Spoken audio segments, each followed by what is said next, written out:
It's 6:30 p.m. Today is Tuesday, October 1st, 2019, and we're going to say the pledge if you'll join us. Marquette Township Board.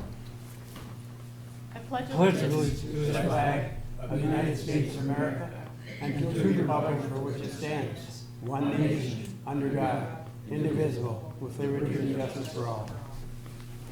Good morning, sister. Thank you. Everybody's anxious to get going. Roll call, please, Randy. Trustee Wiegand is excused and absent this evening.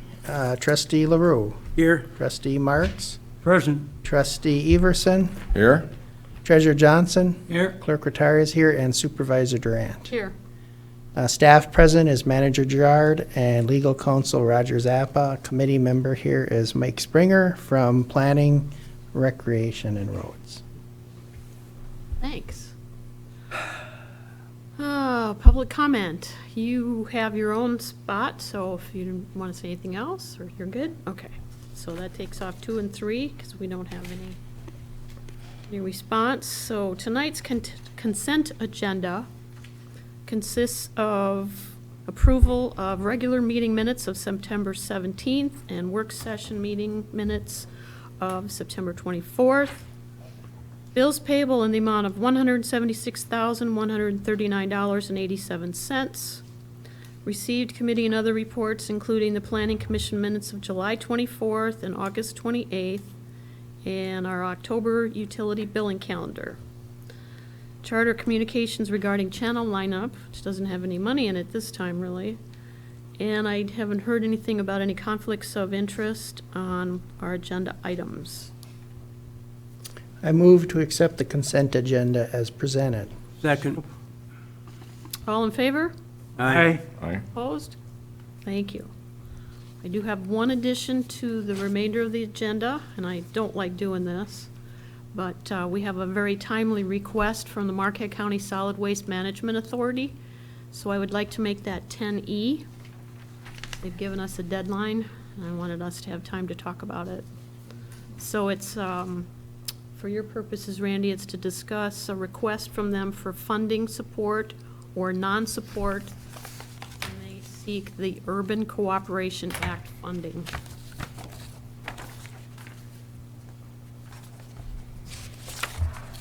So I guess I can make the motion to add that. Second. Actually, if someone makes the motion to approve the agenda as amended, That'll all amend. it'll meld. Okay, that's fine. So I'll move to accept the agenda as amended. Support. All in favor? Aye. Aye. Thank you. Opposed? Okay. That'll be 10E. All right. Privileged comment. Mike Springer, Chair of the Planning Commission, is going to dazzle us with Climate and Health Sustainable Built Environment Initiative Application Request. This pertains to a little seminar that Mike and I were two of quite a few who attended in our community room, actually. It's probably been 2 weeks now, almost. Yes, it has. So this is about climate and health, and it's about applying for an application. And what I'd like this to be is the first reading for this application. Actually, I need to get the board's approval to move forward, and I'm going to show you what I'd like to, what I would like us to move forward on. So before we get into what's going on in the news, I thought I'd bring this along with me. Because you know how every one of us has some kind of a trophy someplace, maybe something in a back closet, a back drawer, or something where you filed away but you always keep it. And once in a while you get a chance to bring it out and show people. So, and I'm going to give this to Mr. Everson because I've been hunting with Mr. Everson in Canada. And I know he's got a lot of trophies. I've also been to his house, and he's got huge trophies. Mine's really small, but I think it's important. Take a look at it, and when you get done, when I get done with this, see if you can guess what it's for. Okay. So in the news, this is what's going on. Here's Montreal, hundreds of thousands of people striking climate change. In the United Kingdom, across England, thousands protest. Bringing it home to the US, here's Minnesota protesting. There's a lot of protests going on around the world. And they're saying, how do we get the politicians on board? How do we get the elected officials on board? And hopefully this will get you on board. So here locally, though, our Marquette Mining Journal, what's going on here? A peaceful demonstration happens. Christy Black, it was front page news. Yesterday, front page news about working with Citizens Lobby to work towards change. But I'm going to take us back to September 17th, 19th, and 20th. There were 3 articles on those days that were on the front page of the Mining Journal, and they continued right above the fold and right down to the bottom.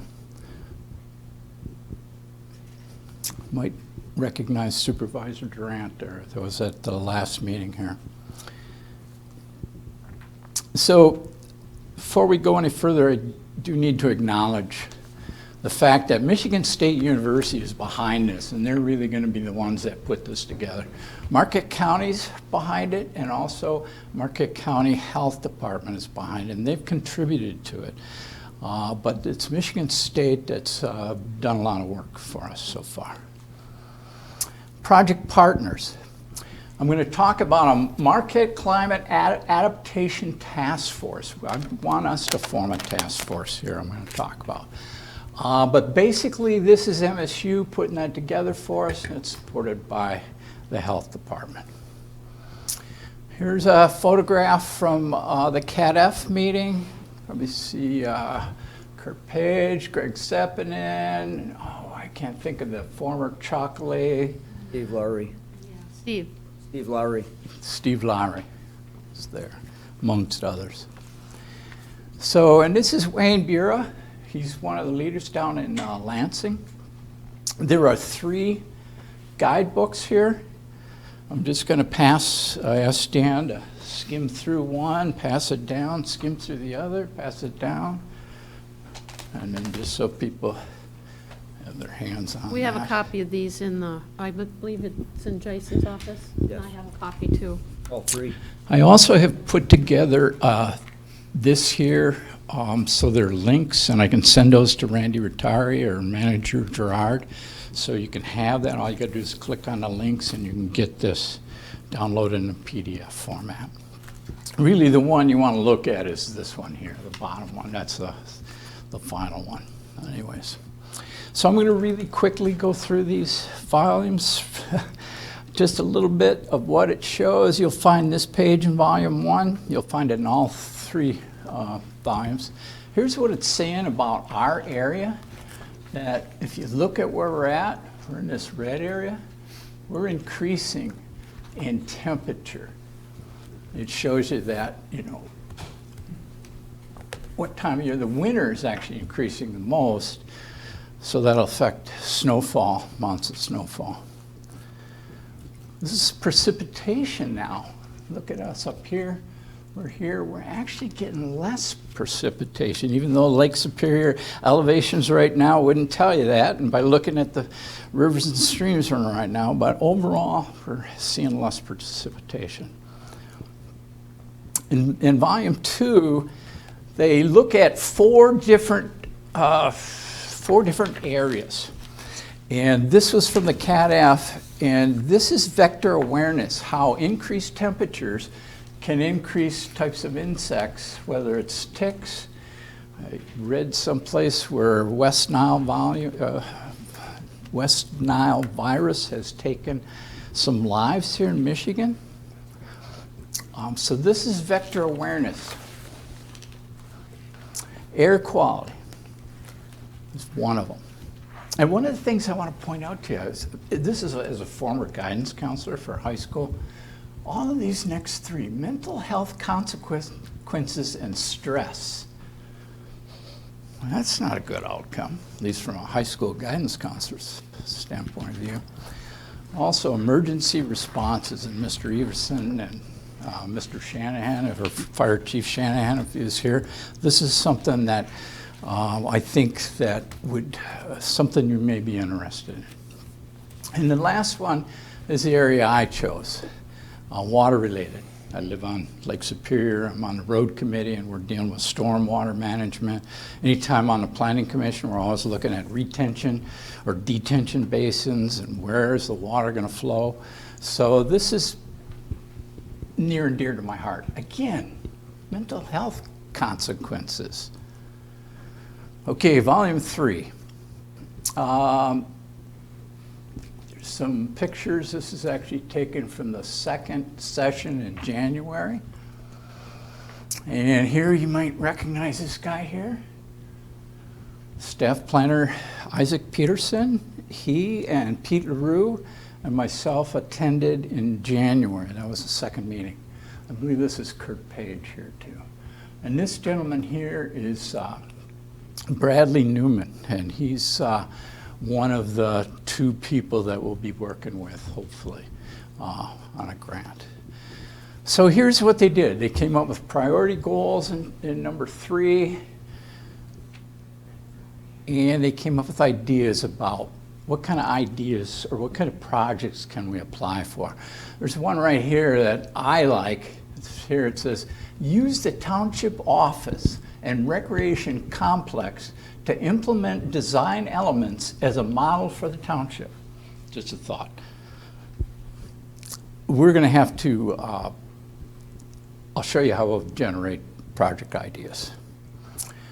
So one of the things is I asked them, what's a good example of what we would come out with? Now this is a grant, not for any necessarily project where we're going to see a sidewalk or an underpass. This is a grant for planning.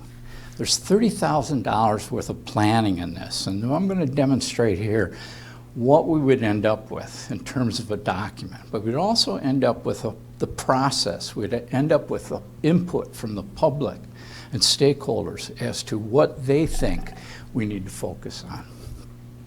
So this is ISHPME. They started in May, finished a year later. I've been told it's going to take from 9 to 12 months in this process if we're awarded. So this is what they do. This is the new type of output. It's called a cloud, a word cloud. And so based on, and I'm going to show you, based on people putting stickers on stuff, you come up with these things.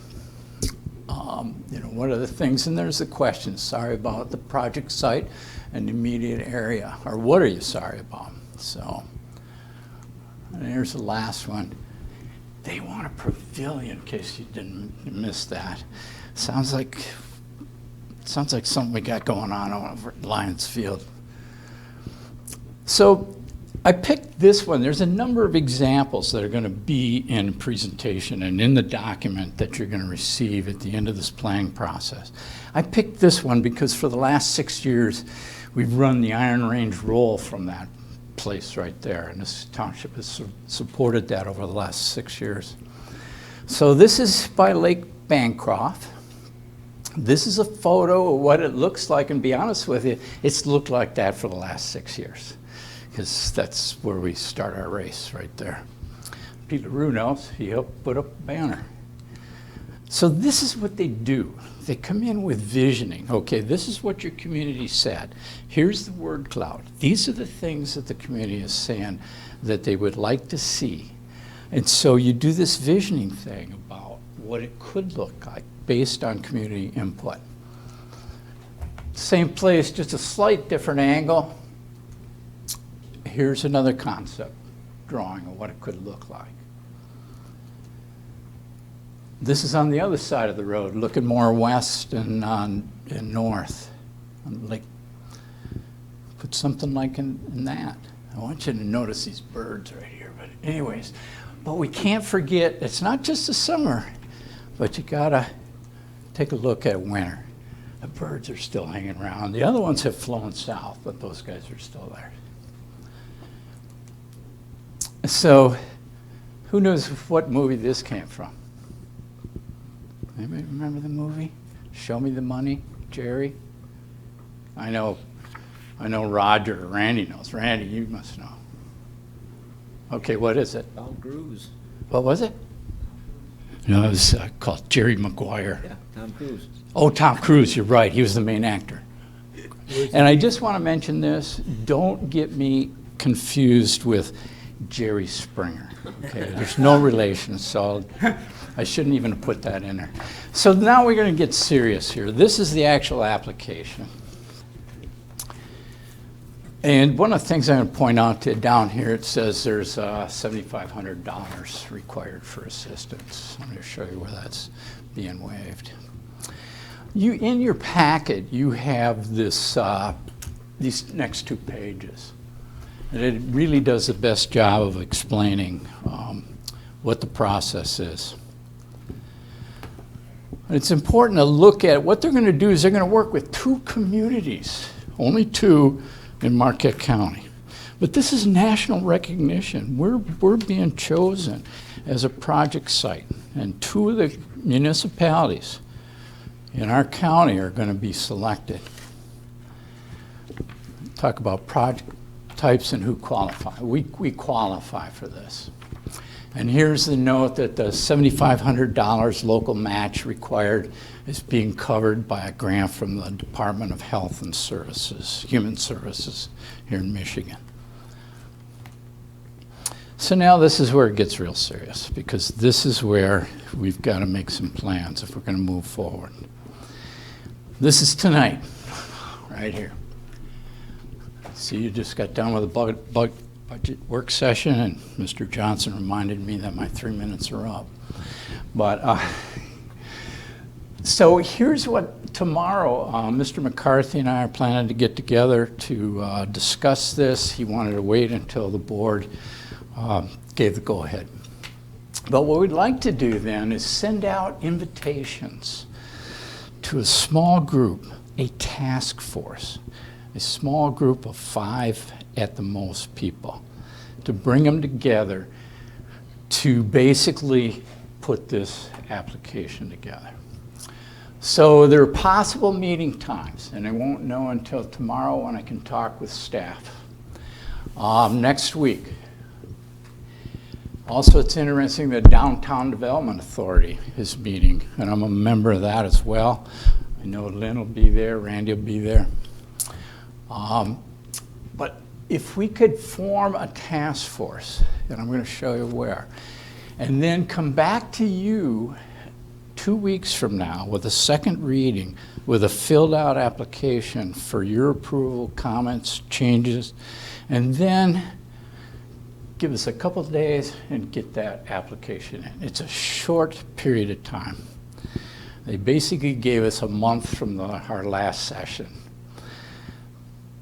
So that would be the plan, and that's what I'd like the board to approve us moving forward with. Now here, this says that they want, it's suggested to have letters of recommendation from these people. But what we really need is we need, on the task force, we need 1 elected person. That means one of the board members, trustees, whatever person seems to be most interested, we'd really like to have an elected person on this task force. We're going to need an administrator or planner, hopefully Jason McCarthy or Randy Gerard or someone amongst the staff would be a member as well. I know Mr. LaRue is a Lions member in Chocolate. I think that counts. But there could be some other service organizations that we could ask a person from. I just mentioned we're going to have our Downtown Development Authority meeting next week, but we have a business association. It'd be good to have a representative either from the Downtown Development Authority or from our business association. Local school district. That's real important. And I know Mr. Wiegand has some connections with North Star Academy, so hopefully he can utilize those and we can find somebody from maybe North Star or another school district that would help out. You know, we can always use our QPAD money to get support, but we're probably not going to get a task force member up here, but we can try. And then any other sources might be included. I would like to be one of those task force members, but I'm only looking at 5 people at most. But it's up, you know, it's up to the board how many we need. So here's basically, there's only like 5 questions on this. And it's not real involved filling it out, but the key is what are the answers to these questions? And that's what the task force would be doing. The task force would be answering what are we going to do for the project. We're going to describe the project. We see any problems with the project that we need to work to address. List briefly and describe the most important concerns and opportunities related to the project. Explain the level of community involvement, and that's the most important part, is we have to have the community involved, and we have to show that we've had input and that the community is interested in moving forward with this. And then finally, what's the implementation plan? And they say funding sources, we don't have to worry about that because the funding is taken care of. However, and so for Mr. Johnson as treasurer, he'll be able to balance the books and say, oh, this didn't cost us anything. Of course, the reality is it's going to take staff time. We're going to lose some revenue because we'd like to reserve the community center to be able to have some community meetings. So there's going to be hidden costs in this, and nothing's free, as we all know. So, but the $7,500 has been raised. There also was some discussion. Lynn helped me remember. There was something they said about there were some financial awards up to $5,000 that may be available. So it's not a lot of money, but it might be enough to help out. We've got landscaping issues that are to finish a couple grants. One at Schwemmwood. We have one over at Lions Field. We need some landscaping over there before we can submit the grants. So there's a lot of possibilities here. But it's going to take the ideas of the board, ideas of the public, ideas of the task force to come up with these answers. So that's what I have for you tonight. I just want to point out a couple other things here. I've been at this planning stuff for a while. This is a model of riparian buffer implementation. Implementation. Thank you. Plan from 2003. That was Superior Watershed. Actually, we called it something different back then. This was from Michigan State University. It was actually put on by the DEQ and NOAA, National Oceanic and Atmospheric Administration. This is from 2003. It's filling the gaps. Environmental protection options for local governments. Here's one from 2005. This came out of Michigan State along with Smart Growth, Michigan Tech, and this is design guidelines. How to enhance community appearance and protect natural resources. And this one is from 2006, the Superior Watershed. It's about riparian buffers. So this stuff is, what I'm showing you here tonight is nothing new. This has been going on for a while in design standards and smart growth and best practices. So with that, I'm finished with my soapbox, and if you have questions, I do my best to answer them. One of the things that I didn't understand when I read the pamphlet about this for climate change and how that impacts your communities, and I got in there and they were talking about bugs and water, and that's not what I expected. They're recommending these subtle changes from the outside and how that can improve the climate change problem that nobody's really been able to define yet. And for the most part, recommending that communities look at our habitat. Are we missing trees? Do we need to cut the grass and get rid of the weeds to keep the bugs down? Or do we need to plant certain plants to enhance the bug population so the birds are healthy? So, you know, it's more of an environmental envelope of everything. I don't know what I was expecting when I went, and I knew that there were other parts to this that I had missed, but I can see how, you know, planting more trees and having less runoff and keeping the flowers healthy, and, you know, it not only improves your whole community, but it has an impact on the climate, and that's what they're trying to encourage communities to do to help the whole sustainability idea.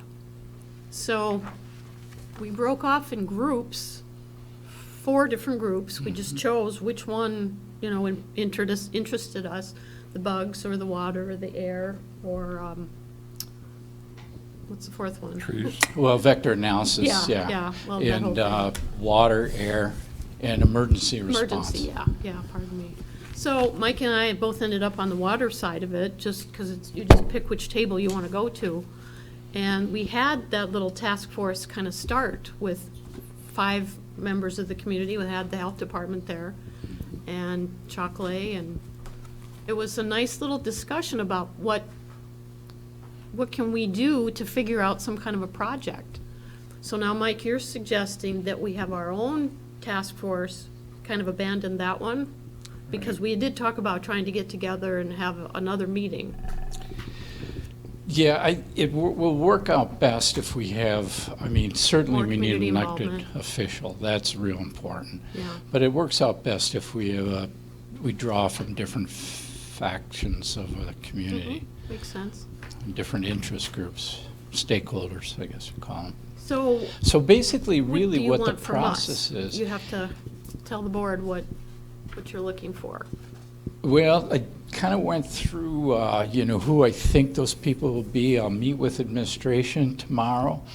We'll try to solidify that, but if the board has any suggestions, please let us know. You think some individual would be really good on this task force that you would like to see on that, please let me know, or let Randy know, and he can let me know.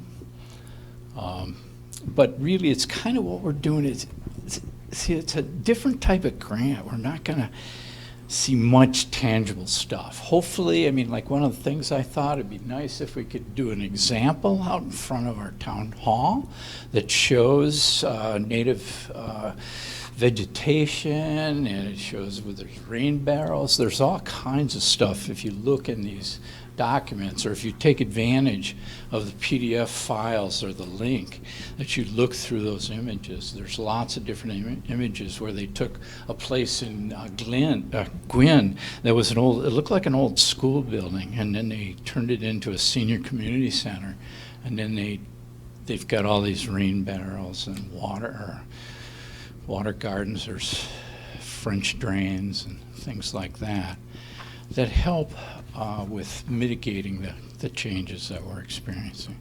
One of the things I was thinking as we were in that session was our project is going to be in the corridor, will be 2021, and 30,000 wouldn't go very far, but we've got a lot of, and I thought of the weed, now I lost it. Spotted knapweed? Knapweed, yes, thank you. It's taking over the corridor. It's eliminating all of the rest of the plants and the grasses and pretty much anything. Very It's very invasive. invasive. It's very difficult to get rid of, too. And I had the conversation with the community district next door, and, you know, do they have anything, and we're going to talk about them a little bit later, too, but anything in their bailiwick to kind of mediate this at all, or mitigate it, actually. And they really don't, but if we're going to have this all torn up, and we can try to put, you know, I don't know, $30,000 worth of grass seed in there? Because Yeah, this this is isn't- our I gotta- movement, our water I- movement. I have to here. clarify one thing. The $30,000 is really the planning process. You know, Mr. McCarthy just lost Planner Peterson recently. He's a very busy man right now. But this would help with planning, give us a document that would help us with planning for the future. It's also another thing, it's a feather in our cap. You know, we were the first township in the Upper Peninsula to have a complete streets ordinance.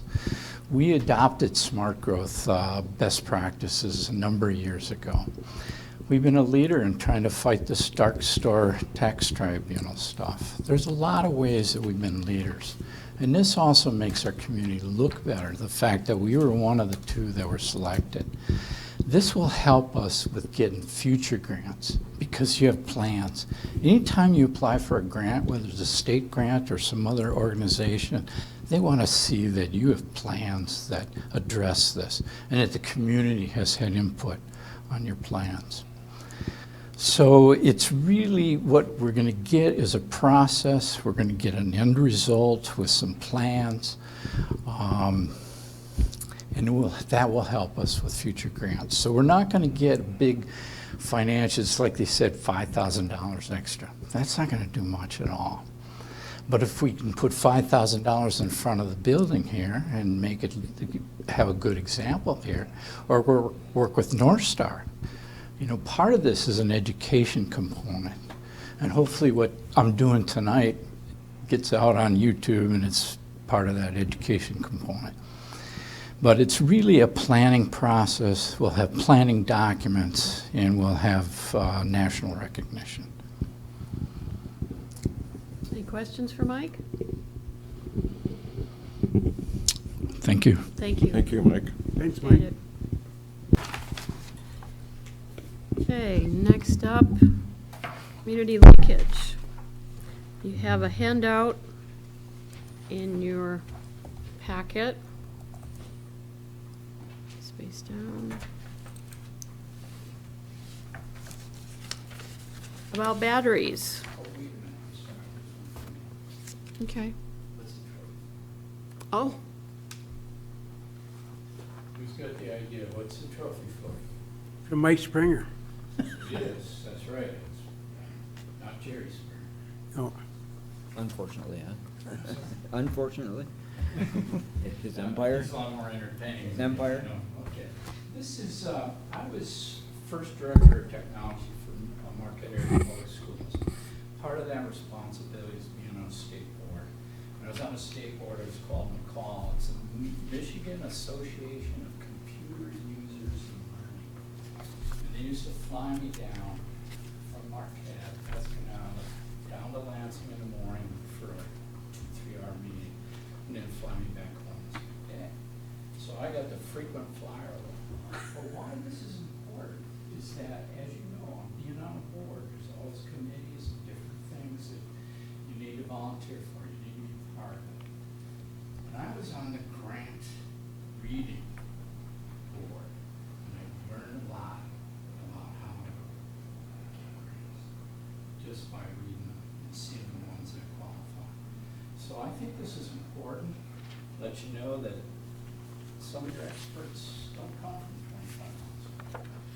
So I'm looking forward to this. I really believe that we can achieve this grant, and I would like some kind of motion to be able to move forward with this at some point. Thank you. okay.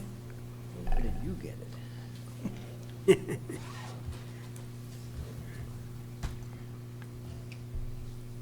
Mike, what are you thinking of bringing back to the next meeting then? Update some results from whatever the task force said, and So you'd like to have the task force meet, you had your calendar up there. I'm sorry. How would we get a hold of these people? Well, that's We're gonna when I meet suggest them with to you and you call? administration tomorrow, and Okay. all of you can email Manager Gerard with some suggestions. And then when we meet with administration, we'll try to put that together. So I don't have anybody other than any elected official, and I'd like to be on it. Other than that, I don't have anybody particular in mind. So. Short window. Very short window, and that's what they gave us, you know. And it needed to come to the board. I mean, it's been to the rec committee, it's been to the planning commission, but you're the deciders.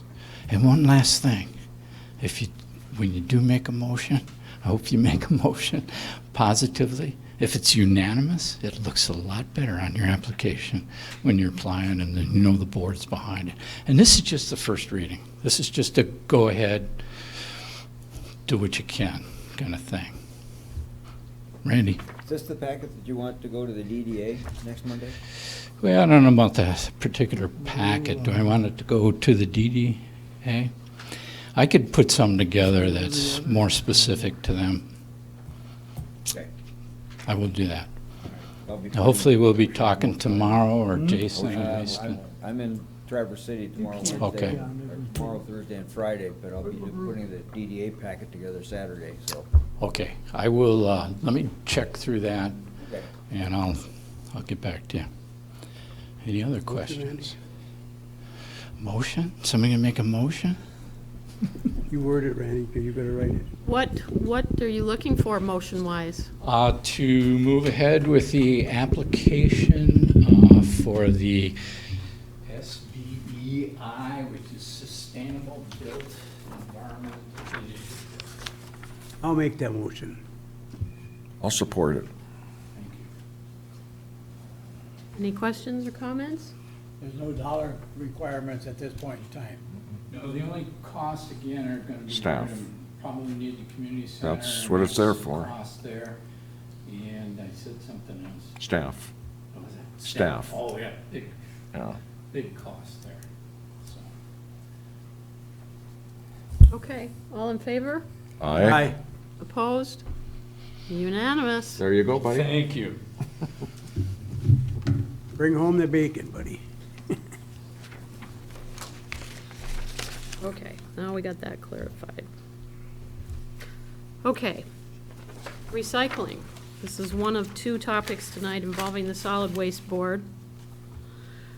My business goes through a few batteries, and we deal with the company that will deliver and pick up. And when I went to give them the batteries for them to pick up, they said, "Oh, we don't do that anymore." And I went, since when? Since last week. So I said, well, what happens then? What happens to them? He said, they go in the landfill. Other than, and I forget, I didn't write it down, there's two kinds that can still be recycled. I think it's, Alkali. yeah, the alkaline for sure, and then I think it's the rechargeable ones, something like that, just two.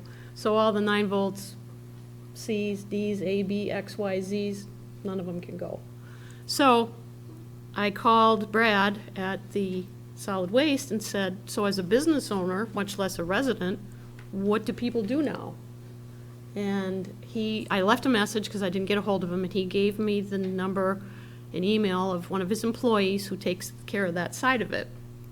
So he called me up, and in our conversation, he said, so what could the township do, or would you be willing to have the township do something to help recycle these? So what they can do is have containers that basically, the way I gathered what he was saying was we'd put like a 9-volt pail and a C pail and a, all the different pails somewhere out there in the lobby or whatever. And then when they get filled, then solid waste comes and picks them up. They dump them in one of their huge barrels, 5,000 pounds or something like that, or 5,000 gallons, I forget. And then they send them off to, and it was the name on Battery Solutions, and they'll recycle them. So I put this information together for you. I talked to Randy, and Randy's going, wait a minute, time out. Do we want to get involved with this? Because they're all about us taking all the batteries. And Randy's biggest objection, of course, was car batteries, and when the problem that could involve.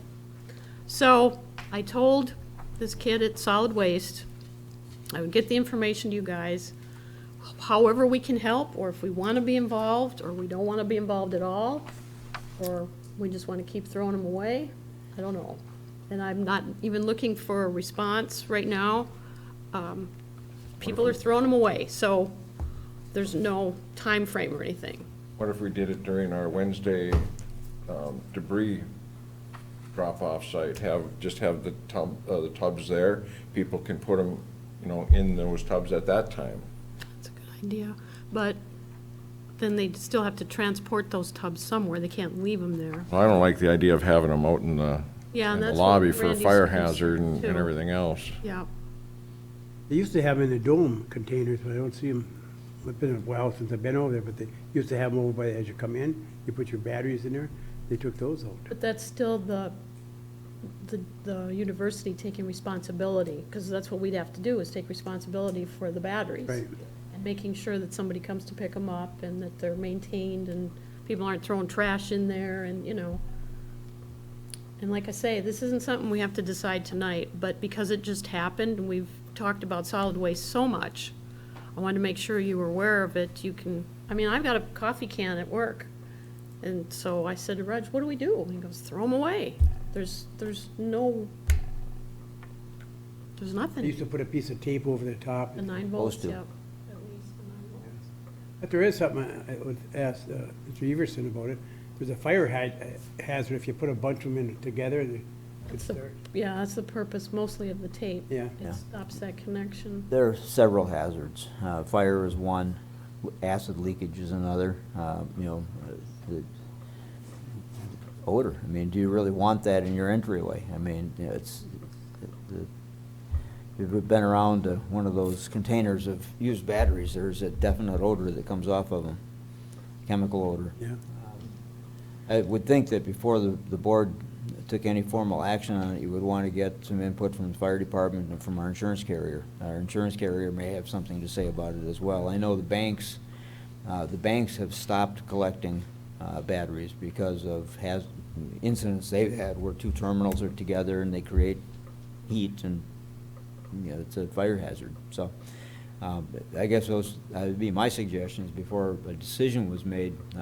Check with fire department about hazards and how, you know, properly to handle it, and then number two, with our insurance carrier that covers our liability, to see if we'd be covered with something like that. So the once a month would be a great idea, but we still have to have them somewhere, you know, stored at Public Works or here or a garage or It has someplace to be until it's somewhere filled. where we can make sure that it isn't open to just anybody, Yeah. especially young people, who could, having batteries open and available, I think presents a hazard, because I think we're subject to being responsible for it being Right. contained. That's the biggest part. Maybe another person to And batteries are another problem. It isn't just the fire hazard. Corrosive. If they act up on themselves, they can Corrosion. open up, and now you got another disaster. Corrosiveness, you know, Trustee Everson's suggestion would work if at the completion of that Wednesday drop-off, Thursday morning, solid waste came and picked them up. Pick them up right away. Well, Gordy Lemire may have an answer for that too. Maybe he's had to address that, or not Gordy, Yeah. Lemire. Yeah. Yeah, and North Country. maybe he's had some dealings with it, and we could just check with him and see if that's feasible or not to do it out there. Sure. So, part of my job is to bring stuff to you, especially when it affects our community. So that's information, whatever you think you want to do about it or not. I think we need to just get some more information before we take a stand on it and that too. So fire department and our insurance carriers are two items to start with in that. and then- In North Country might have a program. They may, yeah. If we can keep it away from the township here, that'd be better. Yeah, I don't like that idea at all. Okay, thank you on that one. Oh, I guess I've got all these, okay. Next up is assurance of organizational performance is board and committee updates.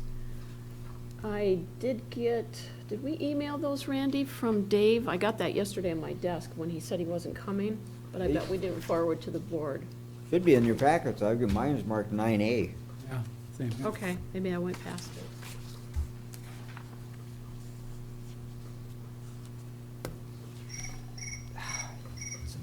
Off. Birds are chirping. So it must have been, yeah, I think he probably added it after I downloaded mine. I have it on my desk, but I didn't even pay attention to that. Okay, there's his report, so I don't know that we need to read them, or should I, or the clerk? Just information. Packet? It's written, so. Okay, so we're at least aware of, okay. We all got it, so. Okay, thank you. Policy discussion. Discuss possible MTA 2020 legislative platform recommendations. I did email those to you ahead of time. These are also time sensitive. We have until December 2nd to submit whatever would appear in the April 2020 MTA convention, and I think it's in Traverse City this year again. These were just some of the items I came up with. Revenue sharing increases. So let me back up.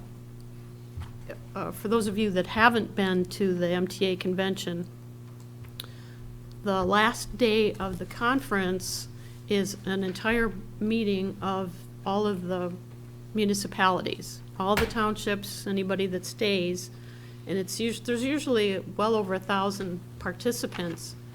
So there might be 500 or 600 that stay. 700, I don't know if they get a count. But anyway, it's set up as an actual meeting. And the platform that MTA, it would go forward for the next year with legislators is what is established on that Friday. So there's actually, one of the breakout sessions at the conference is what's been presented already. What's been recommended that MTA lobbies for the townships for in Lansing. So these are some of the things that have been on the most recent Township Insights magazines that we get in the emails. So I picked these up because these are the most important ones that would apply to us. We've got PFAS contamination in the county, and we've got it in the state. Revenue sharing increases are, obviously, we were just talking about that yesterday or this morning at the budget meeting. Sand and gravel mining, obviously, we're part of that. Road funding is statewide, of course, and fire training requirements, because I had talked to the chief. We just had the state just sent out a notice about new requirements for training, and I was asking him about how that's affecting our team.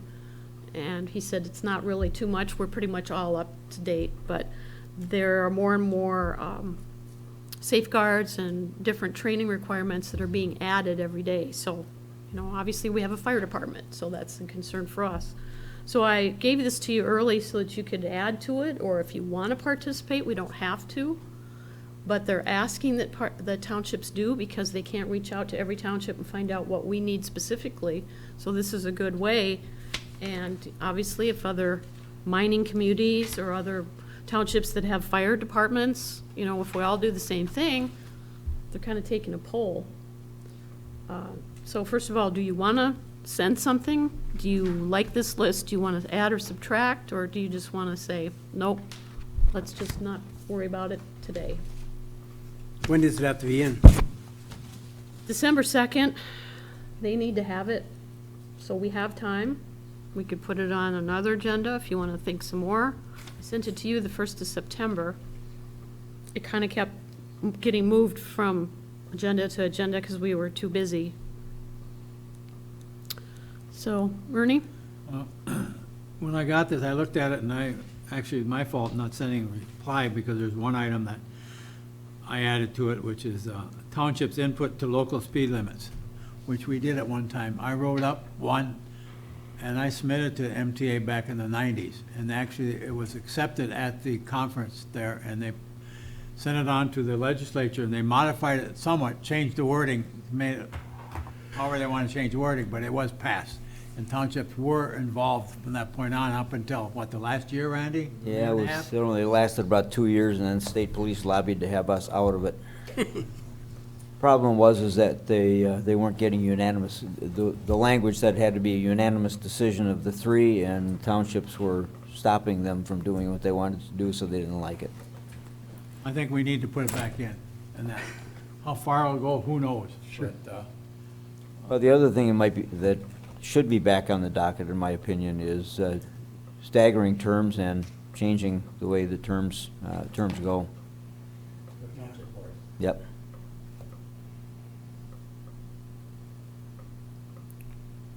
There was also that one I attended, they were putting that there would be, eliminate the, whether Republican, Democrat, everything else, Nonpartisanship. non, and I tell you, that generated a lot of discussion. At Oh, yeah.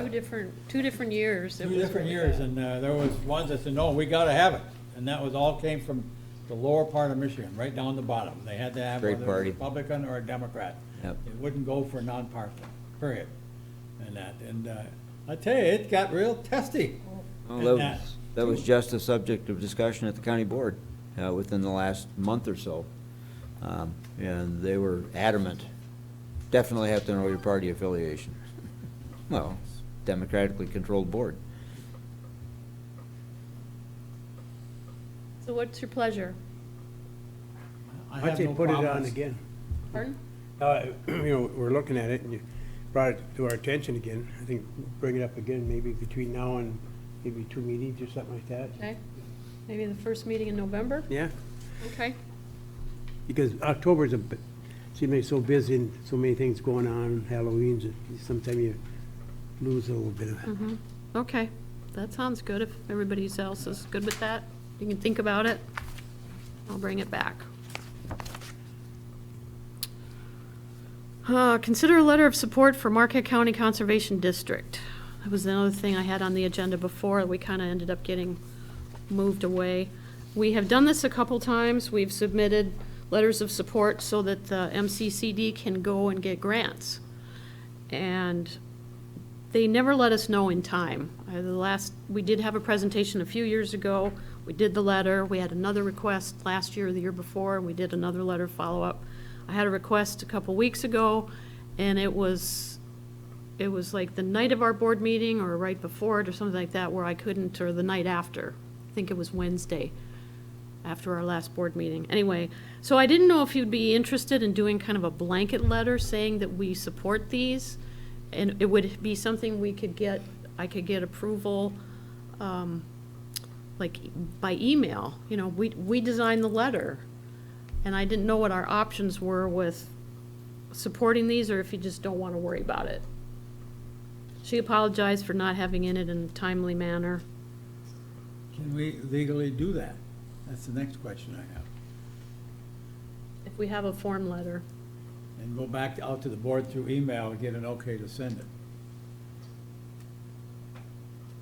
Well, I guess it depends on how specific the request is, because normally they're regarding specific projects. Yeah. In terms of covering a stream or whatever it is. So a generic letter might be of minimal use, and really it's going to be outside, the board can't approve in advance a specific letter in support of a specific project unless it's brought to them. So I guess the remedy here isn't us coming up with a form letter that's responsive to all inquiries, but people who are promoting the projects to get their materials to us in a timely fashion. And if they don't, that's not a legal problem, really, or Well, a that's board what- problem That's what even. we did with the second request. And then I had asked you whether or not we could just submit the same first letter. This was 2 years ago now. And all we did was submit the original letter and a cover letter to go with it, saying, this is an example of our support. And I guess they got the grant, she said, so they were appreciative. I'm just trying to figure out how to help these people get what they need, if we can. If we can't, that's fine too. John? Let's try something. I move to concur with the adoption of a general letter of support for the Marquette County Conservation District's aquatic habitat grant request to the DNR. That's just a general one. And authorize the supervisor to communicate that to them. How does that sound, Roger? Or would you want a second before you even answer? Or would you want to see the letter, probably? Randy? It's probably important to review each of the letters, and possibly what you might want to consider doing is to, since the board through the planning commission deals with land use, you may want to authorize the planner or zoning administrator to respond on your behalf to those letters that meet the parameters of what you have in your zoning ordinances. And, and that could be something that, as long as there's no township money involved in it, that would be something the planning and zoning administrator could look at as of, for instance, Norwald Creek, and say, well, it's not even inside our jurisdiction, so of course we can support that. But if it's something like Brickyard, over in Brickyard Road, we did have a situation at one point where a property owner wanted to culvert the creek to be able to develop a piece of property. And that was in opposition of the board's position of wanting to daylight streams. So that was not one that we would support. In fact, we opposed that. So, that would be an option that you could do. They wouldn't all have to come to the board as long as they did not involve township funds, any township monies, as long as they were in compliance with planning commission, and zoning objectives. You could delegate that to the planning and zoning administrator. That'd be Might great. be a good start. Because it seems to be, waiting for 2 weeks for the meeting is what's throwing everything off. That's why I was just trying to figure out a way to cover it, but that's even They better. could literally, on the same day, they could bring a request in that could be reviewed, and if it fit the parameters, could be authorized and issued right then. So it wouldn't have to wait for a board meeting. If you wish to do something, as long as it doesn't involve any township funds. They never ask for money. Yeah, it wouldn't be something that would be an issue. Your main issue is whether or not what they're asking for complies with your zoning ordinances and land use plans. Okay, since that would involve staff, do you want a motion then or just direction, or, I don't know what the board's pleasure is anyway? Because the staff is your responsibility. We don't have control Yeah, see, over that. it's not a contract or anything, it's simply a letter of either support or saying, no, we can't support that. I think what it would be a delegation of authority from the board to the planning and zoning administrator to have the authority to respond to these kinds of questions on the board's behalf, as long as they don't involve funds. You'd still have to have the consensus of the board to Mhm. do that, Sure. because we're delegating. Right. Do you need a motion, though, to do that? Roger? I guess I still have some concern that each project is somewhat unique. It's one, you can put out a letter that says we generally support conservation measures, but how meaningful is that? And it is, if you delegate a person to speak on behalf of the township, I question whether the board has that authority to really take a position on specific projects. Maybe we're splitting hairs here, but a general letter that we typically support these types of things, or we supported the last one, and this one looks pretty similar. That's what we did, I know, the other time. Is different than a letter of support on a specific project, and I don't really feel comfortable saying that you can have a letter that fits all circumstances, supporting all projects that might be requesting support. I think it's a timing issue that if people want the support of the board, whether it's this, I'm not picking on these folks, Yeah. but on any subject, they have an obligation to get us the materials to evaluate that on a timely basis. Fair. Yep, that's fine. I just need to know what to tell her for the future. Get it in on time. Okay, yes. We do have a motion on the floor. We It's probably don't. gonna die because of no second in that. No, that's fine. But my feeling is that the organization that wants our support, they know far enough in advance what they have to do. They should be communicating with us at sufficient time if they want to reply from us to that. That's my feeling on that too, so. Okay. Dan, you had your hand up? I was agreeing, that's what I was gonna say, they just didn't give us enough time, just like last time they didn't give us enough time. We gotta convey that to them to make sure that next time, or if it doesn't work, we need more time. Well, maybe your response to them this time is that, we have board rules, is that anything for the packet has to be in by the Thursday prior to the board meeting, and you do not want to be adding things at the meeting unless it's an emergency, and this doesn't fall in the emergency category. So, get it to us the Thursday before you need it to be acted on. Okay, that's perfect. And I had told both of these ladies our meeting times and dates. So and I'll put that in writing so she can have it to refer Well, back if they knew to. the times and dates, then there's no excuse for it to be that late. Well, this lady didn't. Oh, The second one, I think, might have. The first one got it in on time. She's the one that did the presentation. okay. Okay. I thought maybe the sample letter would be the easiest. All right, we've been asked to consider voting members for the Northern Michigan Public Service Academy.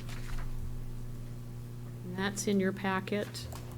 I think some of you have participated in programs that the Academy has presented. I have many times. They're usually at the arena. I think they've always been at the arena, city arena. And they vary from accounting to software to defense. I did one on defense because we had so many conversations about protecting this building, and do we want to, put bars up and have buzzers and lock doors? And I thought, well, the class was sort of along those lines, but I thought it was more business oriented. It was actually more personal defense. But anyway, This is an organization that we participate with quite often. we do, yeah, we are members. There are a number Of of the members of academy. staff have gone to programs, and, I support them. We support them through the budget. And annually, basically, they just ask us to designate a voting member and an alternate to go to their board meetings and to take input. And that's what's before you tonight. Randy? I moved to designate the township supervisor as the voting member and township manager as alternate, with the township clerk authorized to certify the designations. Questions, discussion? Okay, all in favor? Aye. Opposed? Thank you. How's that gonna work out for you, Lynn? That's fine. It's just once a quarter, but thanks for asking. As an alternate. Okay, discussion of replacement of retiring township manager.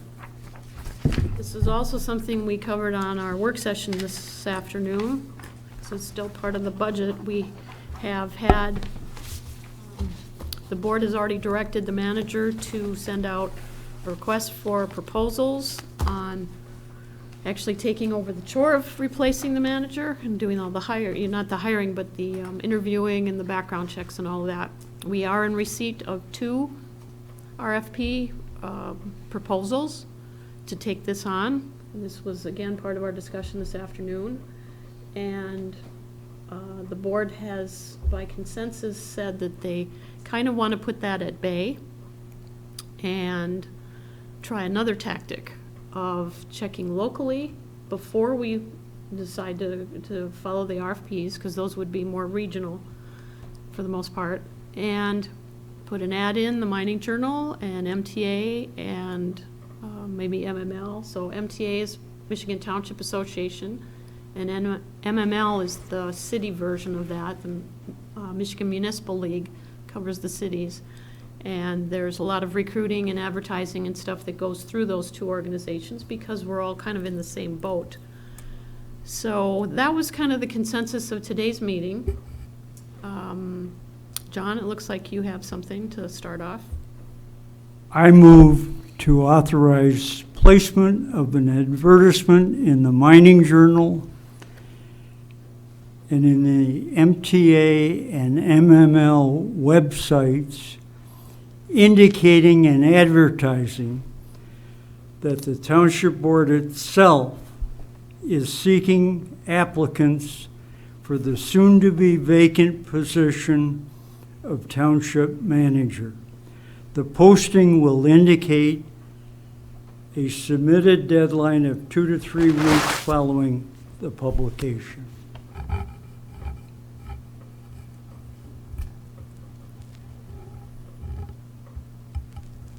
Second? I'll second that. I was just trying to go through my mind after what was all went. Okay. Dan? I would like to just shorten it a little bit if we could to 2 weeks, just because of the timeframe that we're working with here. And I think 2 weeks gives everybody plenty of time to, that's just my own opinion. I don't know if you can, The maker of the motion has no objection to the shortened. 2 weeks isn't a lot of time for people to see it. Need that third week. Depends on how much it runs, too. Yeah. If we just put it in once, that might not work. You know, a couple weekends or 2 or 3 days during the week, or, I'm just trying to figure with the when our next board meeting is, and if we could have it before that so we could act on it by the 15th.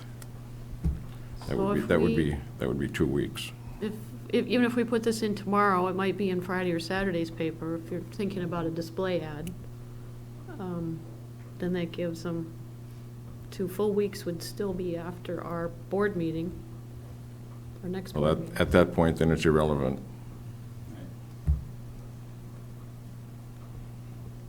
3 weeks is fine. You're not gonna get it done in 2 weeks. The people we'd be looking for are probably working already, so they'd have to have time to put a resume together. Maybe they've been in their jobs a while and don't have a current one. Are we looking at a complete resume, or are we looking at just a job application Well, usually they go together, You would want all the information at one time. at one especially time? if it's a Yeah. small time frame.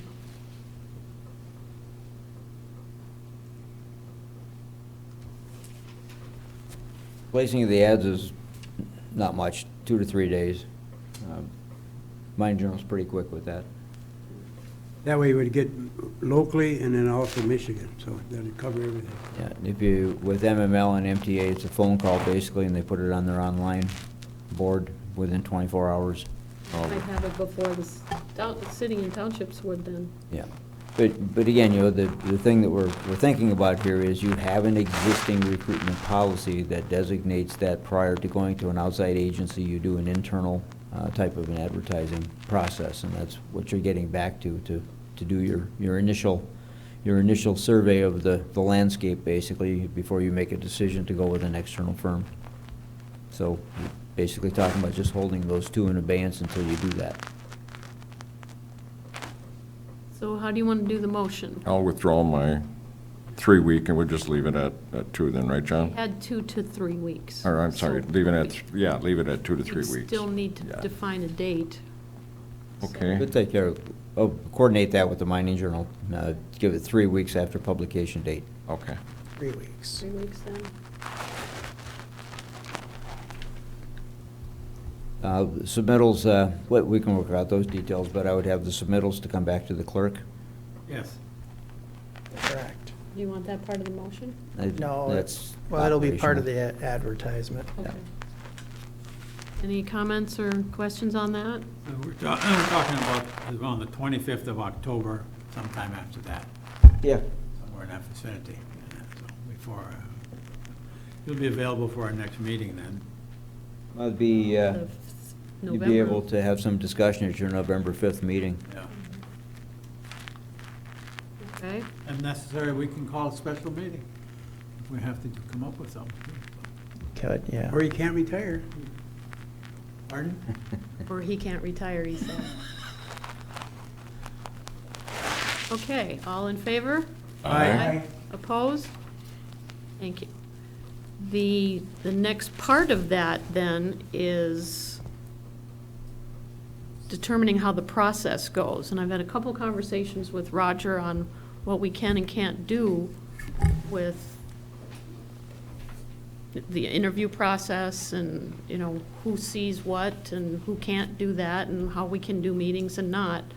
So, I don't know, Roger, if you've got kind of a chronology you see The discussion this afternoon was that maybe 3 of the board members and the manager would be a board committee to look at the initial applications and possibly make a recommendation to the board, hopefully make a recommendation, because, and clarify this if I'm incorrect, the full board would actually do the interview process at a public meeting. So you've got people who are working, and are they, at that point, they would be responsible to notify their employer, I'm sure, that they're applying because it's going to be on TV. So the confidentiality part can only go so far in an open meeting, and we have to, that's why the recommendation this afternoon, the consensus from this group was that we have three board members look at the initial 25 or 30 applications, however many we get. Cross your fingers. Go ahead. So does that sound good, Roger? So we're limited a little bit. We can do a 3-person board committee to review applications. We do have to have the interview process in a complete board meeting, because the whole board hires this individual.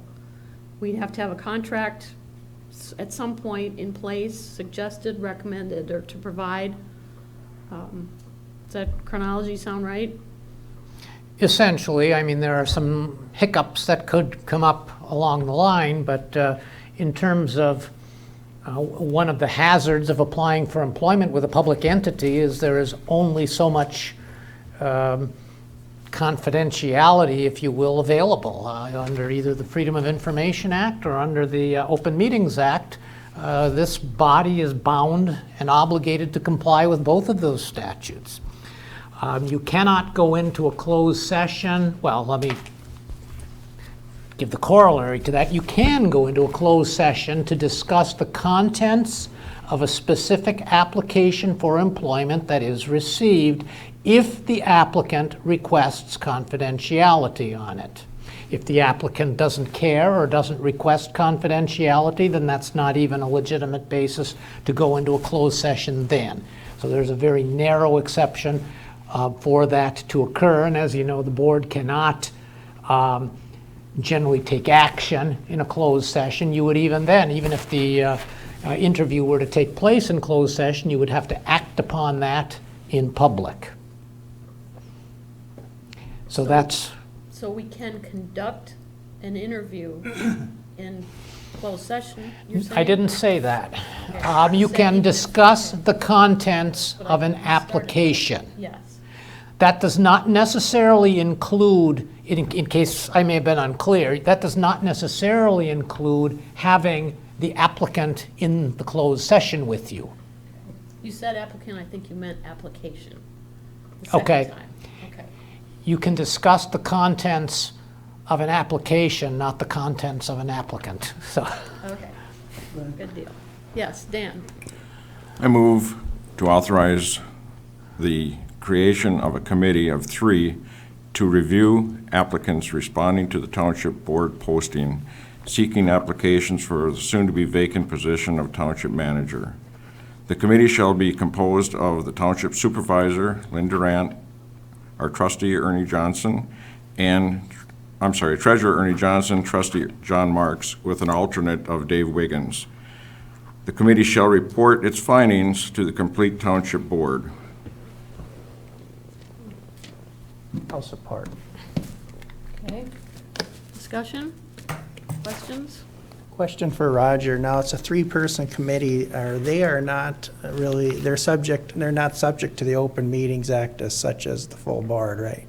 not per se, but you need to be cognizant of the fact that you should not be having an alternate. Okay. Because if, once you have an alternate, You know, have 4 members. then you've technically engaged a quorum of the board in the So process. you only need 3. I'll strike that then. Strike the alternate, Dave Wiggins. I think that the thought process, if I don't want to speak out of turn, was that if Dave doesn't want to do this, because he's not here, We bring the He motion has- up the next meeting when we have a full board. because originally, the maker of the motion has withdrawn the alternate. We'll just do it with the three, yourself, Ernie, and John. And I'm fine with that as the second of the motion. Thank you. But further on, Roger, 3 members of the board are not subject to the Open Meetings Act, as such the full board, correct? That is generally correct, as long as it's the same 3 members. Correct. And it's also my understanding, since I wasn't at the work session, that the mission of this committee is going to just look through, if you do have 10 applicants, to perhaps pull out about 4 of them that clearly don't have the criteria because they have to file for unemployment and apply for jobs at so many places per week. They apply just because there's an ad. There will be some applicants that are always received that fall in that category that don't meet the criteria. So this committee is not going to be, to my understanding, conducting interviews or meeting with these people whatsoever, but just looking at the qualifications and credentials See if they to qualify. determine whether they potentially have the merits to bring them to the full board for further discussion. Is that an accurate Correct. summation? Committee Okay, fully understands that. okay. So then the next step is the committee can bring the, say, 4 final applicants' information to the board, or not even that? They're gonna be recommending. Right, but the board is entitled to have the, like, the applications and the resumes of these 4, say, or not? How much? Of which 4? The 4 that, 4 that we would be interested in presenting? or- Oh, oh, or absolutely. I interviewing mean, at some point. because that's the only way the board can conduct a meaningful interview, is if they have the credentials of the applicants. Yeah, but we hadn't gotten to the interview part of it. Nope. If we, maybe only 2 of the 4 are what the board is looking for. I mean, how can they, we can make a recommendation as a committee, but how much information can we give the board for them to determine which of the applicants we've narrowed down are interviewed, or do they all get interviewed? It's up to the board. But I'm trying to figure out how we can disseminate that information. The way that occurs is the review committee submits to you those applicants that they feel meet the qualifications of the position. The whole board then looks at those to determine which of those, if any, the board is interested in interviewing from the written documentation. You may want to see additional, you know. We did you it for know, the fire chief that way. Yeah, you may want to see additional ones.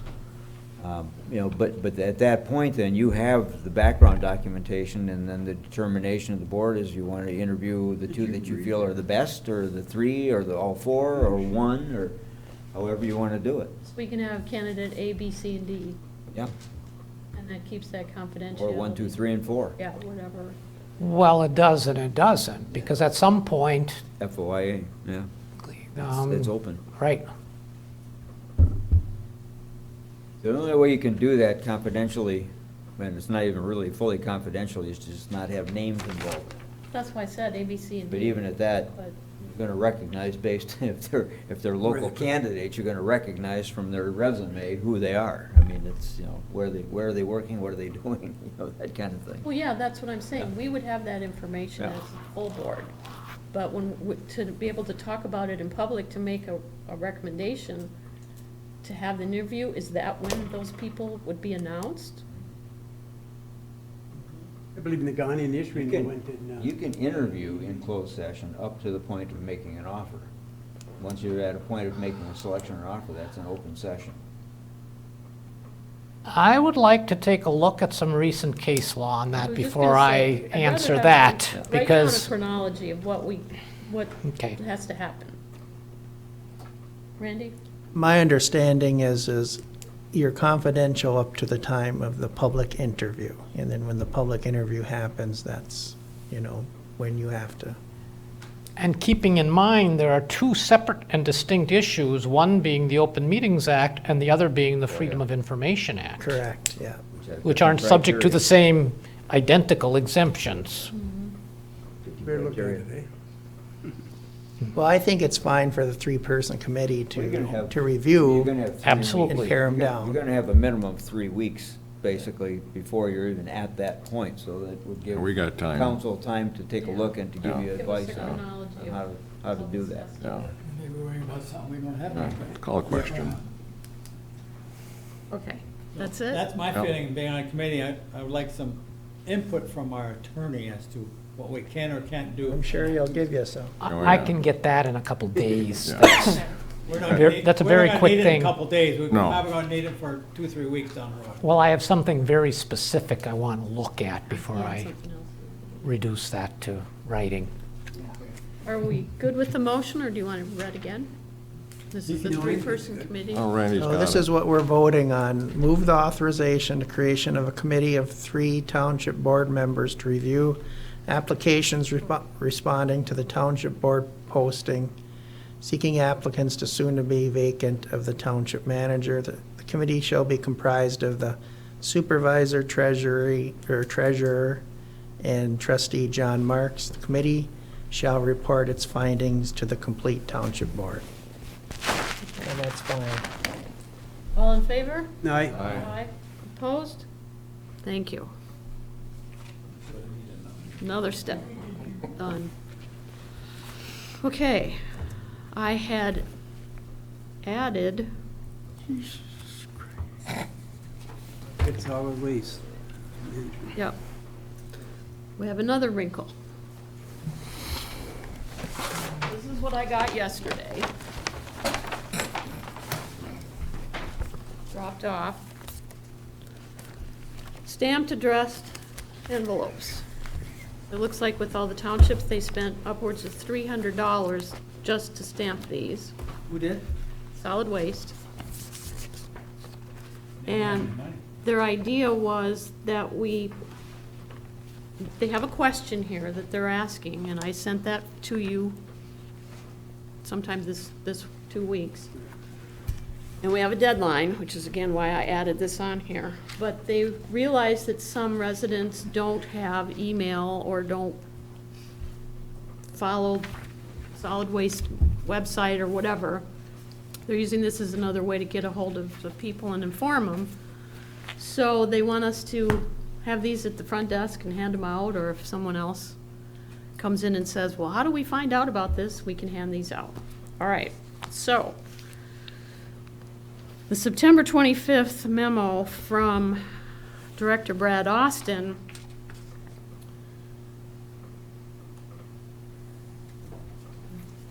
the Solid Waste Authority has made numerous attempts to try to figure out how to cover the balance of the project debt for what they're calling Recycle 906.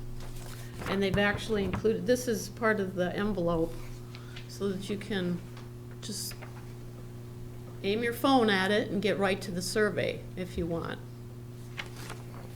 And what they're asking is, should they fund or pay, I should say, the $3.1 million deficit on the $6 million project by going to the Urban Recreation Act? When that funding source was discussed at their meetings, it appeared to me and at least 2 other township supervisors who were there that this was a grant program or some kind of a state loan program. So when this came in, I went into the township manager, our manager, and talked to him about it. Fortunately for us, he was familiar with it because the township has already gone through this at one point or was involved with it. And he can speak to the definition and everything. But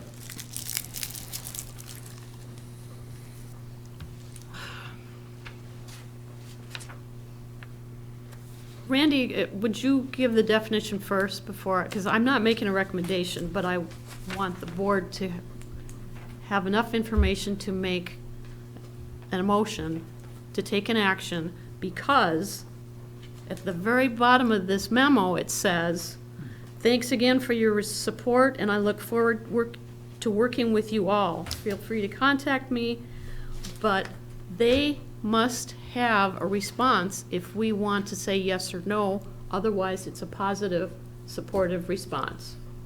So if we don't say something, they're going to take it as a positive. So we have to get back to them by October 23rd is their next meeting. And if we couldn't solve it tonight, I wanted to be able to have time to talk about it tomorrow, or the next meeting. That's like a scam. Okay, well, this is the way they do things, so if you can You're describe. talking about the Urban Cooperation Act, right? Did I say? Urban Recreation. Recreation, I'm Yeah, sorry. no, the Urban Cooperation Act is a tax act. It's a tax capture. And basically what they're proposing in that letter, that for those communities, municipalities, or members, the constituent members who say yes, they're proposing to charge $8 per residential unit, household, basically, for a period of 5 years, $8 a month for a period of 5 years. That means that they would be capturing our property taxes, $8 per household for 5 years. That's about $13,000 a year of our taxes. It's a TIF. But- It's a TIF. But how can, it seems like we need to be reporting to some official, like the Attorney General, that somebody is sending out a communication, that if the communication should get failed to be delivered, they're gonna be taxed. That's wrong. You can't do I that. don't think it's legal even. I do have a meeting. Well, yeah, and the issue here is Congress the on the Thursday. communities, the constituent municipalities would have to sign on to this. This is a contract, the Urban Cooperation Act, and I believe they're trying to do this through the county board. But as your budget manager, I'm not gonna support that. Another $13,000 tap on top of tax tribunal and everything else for a period of 5 years. We've got almost 1,700 households in the township, not counting apartments as residences. So I don't even know if they're counting apartment dwellers. The 1,600 plus are homes, individual single-family homes. So if it includes Lost Creek, if it includes Lutheran Home, if it includes Curran, it's a lot more than that, probably double. But as it sits right now at $8 per household per month, that's $13,000 a year, a little over They say per $13,000 a year. year. Per year, 8 a year. Yeah. $8 per year. Per year? Yeah. That's not what I had. What I had was $8 a month. But even at that, it's, it's $8 times $40. 1,600. So. I think we should have a motion that says we don't want any part of this, but I don't think we should end our involvement here. I think we ought to be communicating that there's something wrong with that kind of a track. We ought to communicate it. I'm going to tell the county Maybe administrator. on that's a good thing for the MTA to end those kind of blind traps for townships. Randy, go ahead. I move to send a letter of non-support from Marquette Township for the Urban Cooperation Act. Period. Support. Period. Can you repeat that again? To draft a letter of non-support from Marquette Township for the Urban Cooperation Act. I'll authorize the supervisor to write it and sign it. Period. Support. When I first received this, I called Jim Nankervis right away, supervisor on the West End, because the email that I sent you came to him as in response to questions. And I told him I was meeting with Scott on Thursday, and I said, would you like to come? And he goes, absolutely. So I told him, I said, I'm going to call the sand supervisor because the landfill resides in Sands, and I didn't want to make it look like I was, jumping on her the wrong way. So I called her and told her what was going on, asked her if she'd gotten some of this information. She had not gotten all of it. And I said, I'm meeting with Scott on Thursday, if you want to come, absolutely. So the three of us are going to be there. And I already talked to him, told him what it was about. I didn't go into detail, but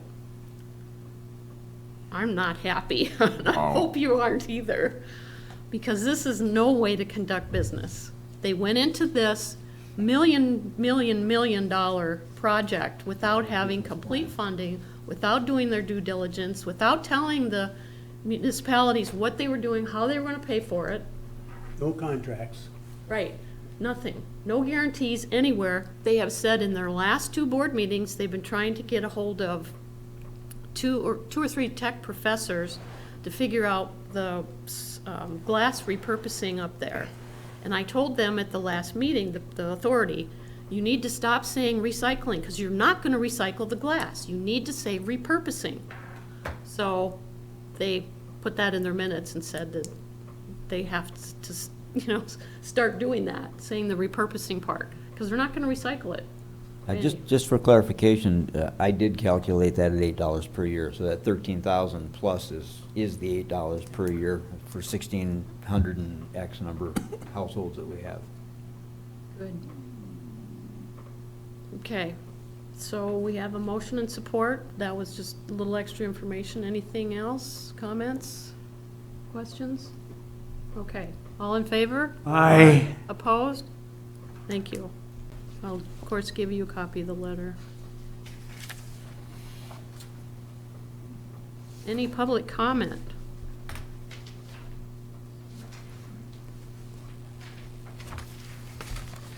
Mike Springer, 206 Eagles Nest Road. Just first of all, I want to thank this board for your unanimous support to move forward with this. Also have a document I just want you to pass around. I'll be asking Randy Gerard to send this to you.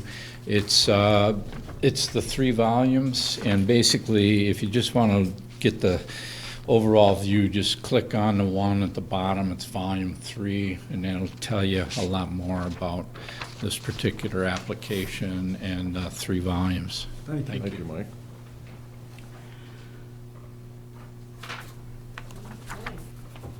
Any announcements from the board? Anything to share? Okay, how about the manager's report? Anything to share, Randy? Well, you have a printed report. It's pretty straightforward, just basically giving an update on the budget process, where we are in that process. The traffic configuration changes were published in the Mining Journal. They were published on TV after I sent this out to you, so it's basically redundant. Commerce Drive, you probably noticed following our last meeting, I did get together with Jim Mwaneke at the Road Commission. They put the tubes down today to do a traffic study. We are not bound by the recommendation of a traffic speed limit. That's something the board can accept or reject. We also have the opportunity to establish, if we choose not to address the speed limit and just let it go as it currently is. It's built to a 55 mile an hour design standard. Let's presume it comes in at 55 miles per hour or 45 miles per hour or whatever. You have the option of accepting that or not accepting it, but you also then have the ability to have advisory signs erected. As a for instance, at the intersection of Warner and Commerce Drive, you can have an advisory sign set there indicating emergency vehicle access at 35 miles an hour. Same thing on this end of it. You can put an advisory sign on the curve for hidden driveways with a 35 mile an hour recommended speed, or 25, or whatever it is you want to put up there. So you have some ability to impact the speed even if there's not a marked speed limit. So I told Jim, go ahead and put the tubes down and let's see what it says. So long and the short of it is, when you leave the township hall, Don't speed. 15 miles an hour. When you come back, 15 miles an hour. Offset some of the others that are going a little faster. And how long will But- that be there? They didn't give me a time frame, but they've got 2 right in front of the hall here, and I believe they have one at another one set up at the Commerce and Warner intersection, and another one down by Wright Street. So we'll be measuring short distance traffic as well to Commerce, or to the theaters and, to the businesses here in the area, so. Don't call the fire department that their power lines are down, right? No, no. But that road isn't designed for 55 with it. You got the show theater, you got the residential over here. Yeah, right. You got, the bus station there. and- Yeah, the road is designed at a 55 mile an hour standard, basically, but when that road was designed, there was nothing here. Wasn't anything here, except Marktran. That was it. Marktran was the only business that was out here at the time. And now we have hidden driveways, particularly on the curve out here now. We have, 2 driveways and an intersection on the curve. So at the very least, we can order and erect advisory signs. But even with a bike path on the side of the road, the new law, you gotta give that bike 3 feet. If it's a motorcycle, it has to be 8 feet. Yeah. From Oh, it's where the 3, you're line's right. on the side, but you have to come over 3 feet when you're passing a bike. That puts you over the center line. So, The only other item that I have is at their meeting Monday, yesterday, the city commission also approved the maintenance agreement with the fire department, so that is fully in place now. good. Any questions? Yes, Ernie. Marijuana, where do we stand on that at this point in time? No, Next subject. you have not changed your position. Your position right now is no to all of none of it allowable in the township. The planning commission's looked at, when will we see those recommendations? Unknown. They, possibly after their next meeting, you might have something, next Wednesday. But I know they've looked at it, they've had discussion, and, the chair is here, basically, but your position, has not changed from your original, rejection of the ability for any of the operations to be in the township. You've not taken a positive action. So if the state mandates something, that's what we're gonna follow. Then at that point in time, we can then move forward. The only thing the state has put in place so far are their short-term emergency rules. They have not adopted their final rules as yet. I think they have to do that by December? Is that, if I'm remembering right? They do, though the emergency rules go longer than that and can be extended for another 6 months Right. after that, I believe. They came out in early July. Yep.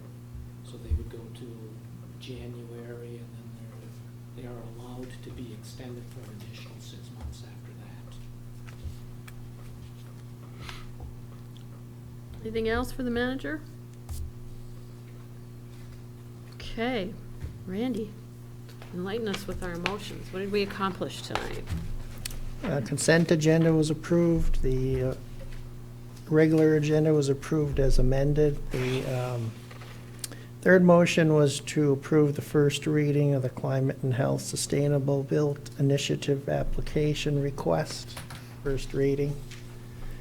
The fourth motion was to authorize the supervisor and the manager to be voting members at the Michigan Public Service Academy. The fifth motion was to place an ad in the local paper and MML website and MTA website for the replacement of the township manager. Sixth motion was to create a 3-person committee. Their purpose to basically go through the applications and have a recommendation back to the full township board. The seventh motion was to send a letter of non-support for the solid waste funding request. And that's it. Good. Okay, so for future agendas, we didn't have anything carry over for the next meeting, but the November would be, I think November 5th is the next, after that, we'll bring back the MTA platform recommendations. Okay. unless somebody else comes up with something else. Any board member comment? Yes, Pete? I just want to make a comment about the construction area up there. They're making some changes, and I think it's going pretty good. I don't think there are too many accidents out there, but it's going to go to one lane, so it's going to slow up people. There are other alternatives that they could do. They got 492 or go out to 480 and come in from the south if they want, but just be careful. I think they're doing a good job, so. Anything else? One more motion then. Motion to adjourn. Support. Oh, I don't want that. All in favor? Aye. Aye. Opposed? 8:11 PM.